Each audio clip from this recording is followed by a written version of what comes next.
Magandang araw, mga kaibigan. Alam ko na sa bawat isa sa atin, may mga pagkakataon na tila ba napakabigat ng ating mga pinagdadaanan. Yung mga oras na pakiramdam mo'y nag-iisa ka, walang tumutulong, at tila ba nagtatamba ka ng mga problema. Pero nais kong ipaalala sa inyo na ang sakit na nararamdaman mo ngayon ay magiging lakas mo bukas. Bawat pagsubok, bawat hamon, bawat luhang pamatak, yan ay hindi nasasayang. Ang bawat patak ng pawis at dugo, bawat hirap na tiniis mo, yan ay nagpapatibay sa iyong pagkatao. Tandaan mo, ang mga sugat na yan ay hindi simpleng sugat lamang, yan ay mga medalya ng iyong katatagan at tapang. Sa tuwing nararamdaman mo ang sakit, isipin mo na lang na ito'y bahagi ng proseso. Ang sakit na nararamdaman mo ay nagsisilbing paalala na ikaw ay lumalaban, na ikaw ay buhay, at na may bukas pang naghihintay sa'yo.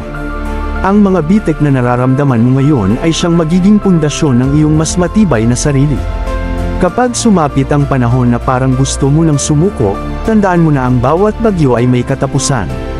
Matapos ang unos, may liwanag na naghihintay.